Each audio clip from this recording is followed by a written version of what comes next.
Bonjour à tous, bienvenue sur The Glove Driver et bienvenue dans l'Aston Martin DBS Superleggera. Alors, pourquoi est-ce que je me trouve dans cette voiture?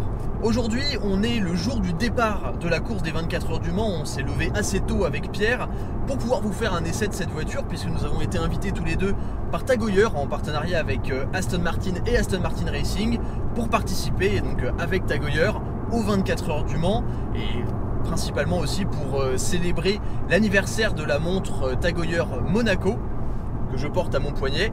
J'avais 2 heures ce matin pour filmer l'Aston Martin DBS et je me suis dit je peux pas louper cette occasion. J'ai vraiment envie de savoir ce que c'est que la pointe de la pointe de chez Aston Martin en ce moment. Prenons donc un instant pour remettre dans le contexte ce nouveau joyau anglais. La DBS, c'est la voiture la plus performante de la marque, la Super GT qui vient dominer le reste de la gamme, composée de la DB11 et de la Vantage. Vendu plus de 280 000 € en France sans option, les objectifs de cette nouvelle DBS sont clairs, attaquer la Ferrari 812 Superfast.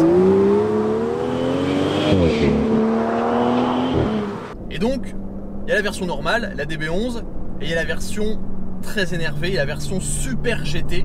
On peut presque même parler de Supercar avec les chiffres que je vais vous énoncer. Donc là on est dans la DBS Superleggera, V12, 5 litres de biturbo, 725 chevaux et 900 Nm de couple. 900. On est toujours dans cette course à la puissance où on ne sait pas trop où ça va se terminer. Cette voiture est évidemment une propulsion, le moteur est couplé à une boîte ZF à 8 rapports qui est différente de la DB11 puisque la boîte de la DBS avait besoin d'encaisser plus de couple, donc ils ont choisi une autre boîte de chez ZF, donc qui construit des boîtes de vitesse. Et donc là en termes d'ambiance, qu'est-ce que ça donne? Alors l'intérieur est complètement similaire à la DB11, c'est exactement la même chose. La seule chose là, visuellement qui différencie, c'est les palettes qui sont beaucoup plus longues. Mais sinon, on retrouve ce même caractère GT, grande toureur, c'est très confortable, c'est vraiment très confortable. Il y a différents modes de conduite, il y en a 3. Là je me trouve en mode GT, après je peux passer en sport et en sport plus. Pareil au niveau de suspension, il y a confort, sport et sport plus. Là je suis en full confort. Sur la route, ça permet de cruiser très tranquillement, c'est silencieux, c'est agréable, on a envie de faire des kilomètres, les sièges sont très confortables, ils maintiennent bien, j'ai une bonne position de conduite.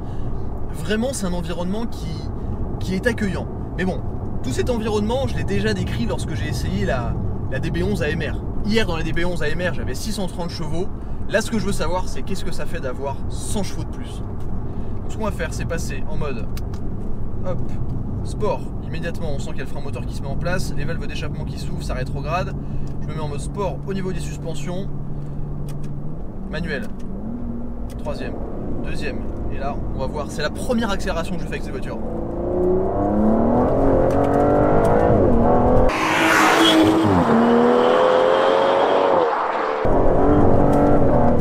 D'accord, donc jusqu'en 4e, la puissance ne passe pas au sol. La vache. Oh, vous entendez les explosions. Oh. J'ai conduit des voitures rapides, mais celle-là directement, je peux vous dire que waouh, la vache. Donc la zone rouge est située à environ 7000 tours minute. En fait, cette voiture, elle est vraiment caractérisée par son couple. C'est l'opposé par exemple d'une Ferrari 812 Superfast où on va vraiment aller chercher les tours, etc. Là, tout se passe entre 2000 et 5500 parce que vous avez un déferlement de puissance. Puis écoutez ce bruit.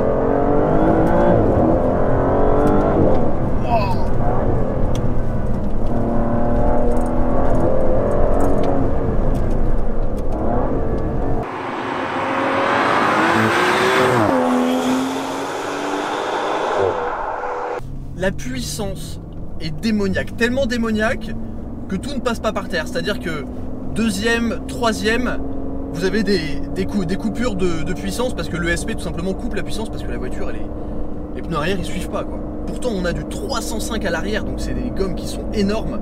La boîte réagit très bien, elle est vraiment très rapide. Et ce qui me fascine par-dessus tout, c'est que c'est quand même une grande voiture, elle pèse environ 1700 kg à sec, elle a été allégée par rapport à la DB11. Et c'est pour cela que la DBS porte le nom Superleggera. Aston Martin avait tout simplement pour souhait de proposer une Super GT allégée. Alors pourquoi en italien plutôt qu'en anglais, ça aurait donné Superlight? Clin d'œil tout simplement à la DB5 Superleggera dont la carrosserie avait été réalisée en aluminium par Touring, une célèbre entreprise de carrosserie italienne évidemment. Sur l'ancienne génération que j'avais essayé, donc l'ancienne Aston Martin DBS, les changements entre la DB9 et la DBS étaient quand même assez subtils. On les voyait mais il fallait être connaisseur. Alors qu'entre la DB11 et la nouvelle DBS Superleggera qui est derrière moi, les différences sont flagrantes. Déjà, on a une bouche qui est beaucoup plus ouverte, qui rappelle tout simplement les calandres des Aston Martin AMR de course. Et j'adore cette nouvelle calandre parce que quand on la voit arriver sur la route, la calandre paraît tellement basse, on a l'impression d'avoir une énorme bouche qui nous suit avec cette lame en carbone gigantesque à l'avant. Donc l'intégralité du pare-choc avant a été redessinée. On a également un nouveau capot avec des énormes entrées d'air ici. D'ailleurs, une des caractéristiques de l'Aston Martin DBS comparée à la DB11, c'est qu'elle est aussi plus légère. Donc on a un capot en carbone, on a un toit en carbone et une malle arrière de coffre en carbone. Je vais vous montrer le capot en carbone maintenant d'ailleurs. Ce que j'adore sur les Aston Martin, c'est que le capot s'ouvre à l'inverse comme ça. Et là, l'intégralité de cette pièce, c'est que du carbone, c'est vraiment magnifique. Et ici, on a l'énorme V12 5 litres 2 Twin Turbo qui développe donc 725 chevaux et 900 Nm de couple. Donc c'est un peu un gros bébé et on voit bien que le moteur est placé très reculé par rapport à l'essieu avant. Alors sur la nouvelle DBS, sur la DBS, on a des suspensions qui ont été raffermies, on a des barres anti-rapprochement qui ont aussi été raffermies pour que la voiture, forcément, se comporte encore mieux dans les virages. Mais cette pièce de carbone là, c'est incroyable. Et puis on voit aussi le dessin des phares qui est dessiné dans la calandre. Hop, on va fermer ça. Et d'ailleurs, ça permet aussi de voir, je vais vous montrer, les parties aérodynamiques qui permettent de canaliser l'air et de faire sortir des arches de roue. Hop, paf. Ça se ferme tout seul, c'est magnifique. Le soft close. Hop, le soft close. Ici, comme je vous en parlais, on a les sorties d'air qui canalisent l'air vers l'extérieur, qui permettent d'enlever la pression qu'il y a sous les roues. On a des jantes de 21 pouces et des pneus en 265 à l'avant et à l'arrière. Comme je le disais, ici on a un toit en carbone aussi pour alléger encore la voiture. On a des hanches qui sont très sculptées. Et à l'arrière, on a des pneus en 305 mm de large, 21 pouces également.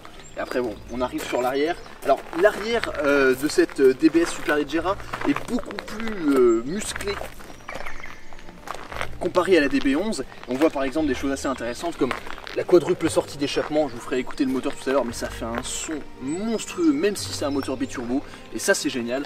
On a ici un diffuseur en carbone gigantesque, l'aérodynamisme a vraiment été très travaillé. Ici en fait on a un aileron en carbone qui est très incliné et en fait l'air va ressortir par là et vous allez me demander mais par où il arrive. Je vais vous montrer juste ici. L'air en fait il est canalisé, il rentre là. Il rentre ici et il va dans le coffre. Et je vais même pouvoir vous montrer, j'ai la clé dans ma poche. On voit ici les canaux d'air qui sont donc de l'air qui arrive là-bas sur les côtés, qui va ici dans les portes et qui ressort tout simplement derrière. Et on voit également que tout le coffre là est en carbone. Alors, un truc que j'adore aussi.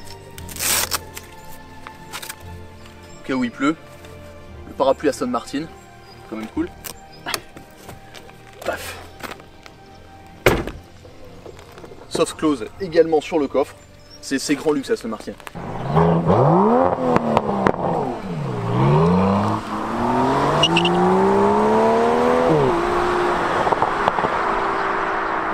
Mais c'est une grande voiture, c'est une GT. Mais la puissance avec laquelle on peut l'emmener dans les virages, mais c'est contre nature.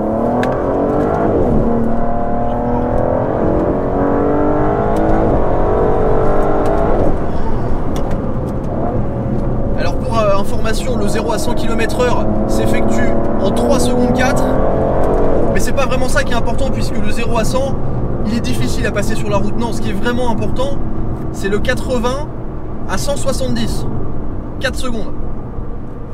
Voilà, je vous laisse réfléchir à ça. 80 à 170. C'est pas 4 secondes exactement, c'est environ 4 secondes 5. En fait jusqu'à 100 km/h c'est compliqué vraiment de rester appuyé fort parce qu'il y a l'ESP qui nous coupe constamment.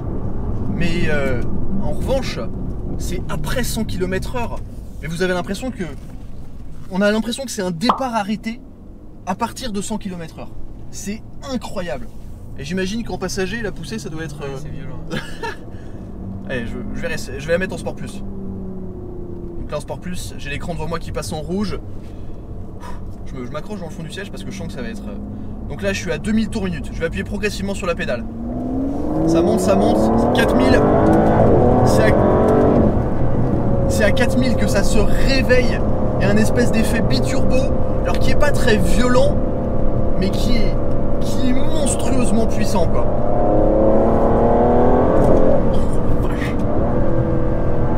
Et la voiture se comporte vraiment royalement. Donc là j'ai les suspensions en mode sport qui je pense sont parfaitement adaptées pour ces petites routes de campagne.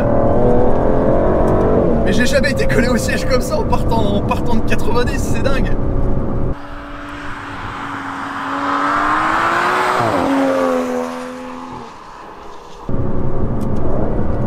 Et le son de la voiture, alors le son est très rauque et on entend également beaucoup le moteur qui fonctionne, des sons un petit peu aigus, des sons de turbo, des sons de décompression de turbo et des grosses explosions à l'échappement lorsque je lâche le pied.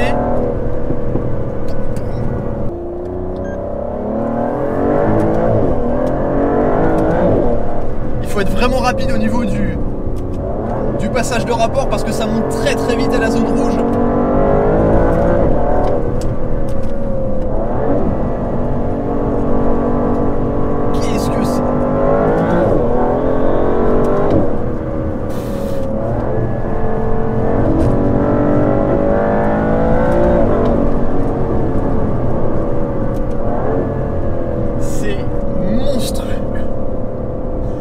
C'est pas la voiture la plus puissante que j'essaie, parce que la voiture la plus puissante que j'ai essayé c'était alors Lamborghini Aventador S et Ferrari F12, donc respectivement 740 chevaux pour les deux voitures. C'était des comportements très différents parce que dans l'Aventador c'était brutal de chez brutal. La Ferrari, la F12, c'était dangereux parce que toute la puissance ne passait pas au sol et à fond de troisième, même avec les aides connectées, vous avez l'arrière qui faisait comme ça. Là, le SP coupe la puissance, donc c'est un peu frustrant, mais c'est aussi sécurisant et mine de rien, je suis quand même étonné de la façon avec laquelle la voiture arrive à passer 725 chevaux et 900 Nm sur la route. C'est-à-dire que ça reste conduisible. Et là, j'attaquais assez fort, et regardez, hop, et je repasse en mode GT, je recule mon siège, GT mode, et je cruise. Et c'est ça qui est extraordinaire, et c'est là où on retrouve le caractère Aston Martin, c'est que, oui, là on vient de faire l'expérience de la violence que nous propose la technologie actuelle. Mais on a toujours le côté Aston Martin, charme, on cruise tranquillement. Et c'est ça qui est exceptionnel, c'est le côté double facette de cette voiture, et c'est un côté qui m'a déjà étonné dans l'Aston Martin DB11 AMR hier, parce que c'était incroyablement confortable, mais ça pouvait aussi se montrer rageur et plutôt dynamique. Et cette voiture, hier je me disais que la DB11 était plutôt dynamique pour une voiture vraiment GT, là c'est pas plus que dynamique, c'est incroyablement performant. Et pourtant j'en ai essayé des voitures de sport, et bien sûr, il faut garder cette voiture dans son contexte. C'est une grosse voiture, c'est une grosse GT de luxe, mais pour la gamme, pour ce contexte de voiture là, où c'est pas une hyper sportive, ultra légère, etc., les performances de la voiture, le comportement de la voiture, c'est vraiment très impressionnant. Alors, je peux pas le faire sur la route, je peux pas déconnecter le SP sur la route, mais j'aimerais bien l'essayer sur un circuit pour voir ce que ça donne avec le SP déconnecté, parce qu'honnêtement, la façon dont la puissance coupe quand les pneus patinent et quand ça passe pas au sol, c'est assez castrateur quand même. Mais c'est impressionnant quoi. Alors au niveau de la direction, on n'a pas énormément de feeling, mais c'est précis. La voiture se comporte quand même assez bien, elle est assez directe, et ce qui me fascine quand même, c'est la capacité de la voiture à masquer son poids. Elle reste très dynamique. Je trouve ça mais fascinant, et la puissance, le couple, c'est addictif. Et pour information, il y a 180 Nm de plus que dans une Ferrari 812 Superfast. Alors Aston Martin est très fier de ça, et c'est là où on voit les différences de comportement entre les deux voitures. Mais est-ce qu'on peut vraiment comparer une 812 Superfast à cette voiture? J'en suis pas certain, parce que la 812 Superfast, le moteur est un chef-d'œuvre absolu. Non pas que le moteur de cette voiture n'en soit pas un, mais on a perdu l'atmosphérique déjà, alors que voilà, Ferrari c'est un V12 atmosphérique de 800 chevaux. En termes de travail d'ingénieur, c'est un peu d'un autre monde quand même. Mais dans la façon dont la voiture délivre sa puissance dans la Ferrari, alors j'ai pas essayé la 812, j'ai essayé la F12, mais bon c'est un peu similaire, la seule différence c'est que la F12 est bien plus dangereuse que la 812. Mais là ça le fait quand même avec du luxe, avec de l'élégance. C'est un peu, je reviens sur ce que j'ai dit. J'ai dit ça dans la BMW M5. Ça vous fait mal, mais doucement.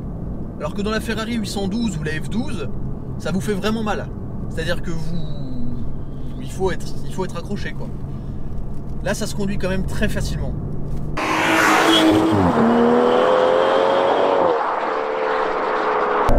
Je pense que lorsque j'accélère avec cette voiture, ça a un effet immédiat sur la vitesse de rotation de la Terre. Parce que ça tord le bitume. C'est hallucinant.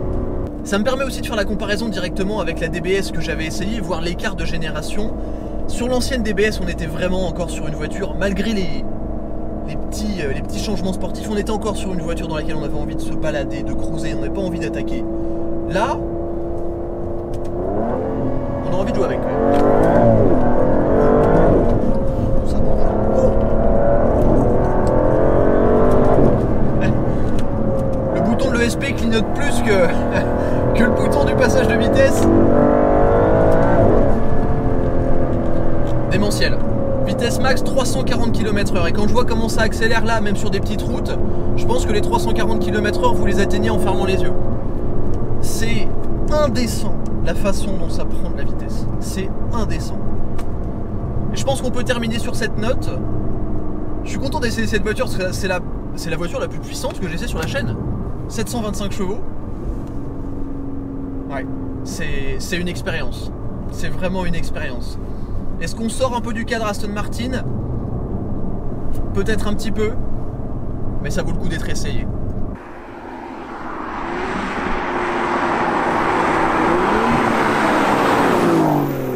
Finalement, j'ai très peu de critiques à faire sur cette Aston Martin DBS. Je l'ai mentionné, on s'éloigne un peu avec toute cette technologie du charme que proposaient les générations précédentes, mais dans un contexte actuel, la voiture est selon moi une réussite. Je tiens quand même à mentionner plusieurs détails qui m'ont dérangé pendant cet essai. Alors pour commencer, la config de cet exemplaire était bien trop sobre, surtout à l'intérieur où j'aurais préféré un cuir marron ou rouge, ça aurait rendu la voiture plus exclusive. Deuxième chose, même si le système d'infodivertissement vient de chez Mercedes, l'ergonomie et la réactivité du système sont clairement à revoir. Honnêtement, c'est presque obsolète. Et dernièrement, alors désolé Aston Martin, je vais être un peu rude, mais avoir des bus d'aération en plastique horribles et super cheap dans une voiture à 300 000 €, c'est un peu dommage. Par exemple là, les aérations, c'est du pur plastique.